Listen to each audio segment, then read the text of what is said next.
ప్రతిపక్షం ఆరోపిస్తున్న దాన్ని pellet guns కావచ్చు, లేకపోతే విద్యార్థుల మీద దాడులు కావచ్చు, దాని గురించి ప్రతిపక్షం పార్లమెంట్లో లేవనెత్తుతున్నటువంటి విషయం గురించి మాజీ ఐపీఎస్ అధికారి కిరణ్ బేడి గారు ఏమంటున్నారంటే, అది ఎవరైతే అక్కడ నిరసనలు చేపడుతున్నారో వాళ్ళు అంటే పరిమితులు దాటైనా, లేకపోతే చట్ట వ్యతిరేక పనులు చేసిన, లేకపోతే ఉద్యమాన్ని మరొక దారి వైపు నిర్ణయించిన, అక్కడ ఉన్నటువంటి ఐపీఎస్ అధికారి అక్కడ పరిస్థితిని బట్టి నిర్ణయాలు తీసుకోవడం ఉంటుంది తప్ప ప్రతిదానికి హోమ్ మినిస్టర్ నుంచి ఆదేశాలు వస్తాయా, లేకపోతే హోమ్ మినిస్టర్ ఏదో చెప్తే నేను చేస్తాను అని కూర్చోడు. ఒకవేళ అక్కడ అధికారి లేకపోతే ఆయన తర్వాత ఉన్నటువంటి మిగతా అధికారులు ఎవరైతే ఉంటారో వాళ్ళు అలాంటి నిర్ణయాలు తీసుకుంటారు. ఈ అధికారి ఒకవేళ చెబుతాడా లేదా అని కొన్నిసార్లు ఆలోచించినా అప్పటికప్పుడు తీసుకోవలసినటువంటి నిర్ణయాలు ఏవైతే ఉంటాయో ఆ నిర్ణయాల మీదే ఆధారపడి ఉంటుంది తప్ప పై అధికారులు చెప్తారు, లేకపోతే హోమ్ మినిస్టర్ చెప్తాడు అన్న విషయం మీద పెద్దగా ఆధారపడి ఉండదు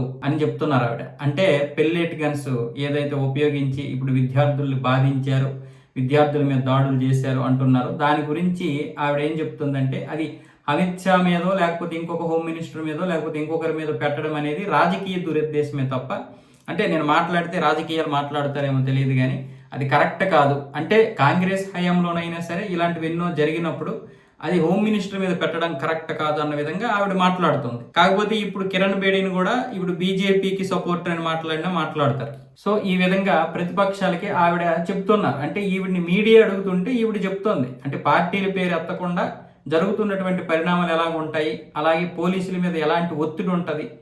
ఎందుకంటే అక్కడ జరుగుతున్నటువంటి పరిణామాలు చేయి దాటిపోతున్నప్పుడు ఒకవేళ హోమ్ మినిస్టర్ నుంచి ఆదేశాలు రాకపోయినా, ఒకవేళ చేయి దాటిపోయినా వీళ్ళనే తిడతారు. చెయ్యి దాటకుండా చూడాల్సినటువంటి బాధ్యత వీళ్ళ మీద ఉంటుంది. అలాంటప్పుడు ఒక్కొక్కసారి లాఠీ చార్జ్ చేస్తారు, టీర్ గ్యాస్ ఉపయోగిస్తారు.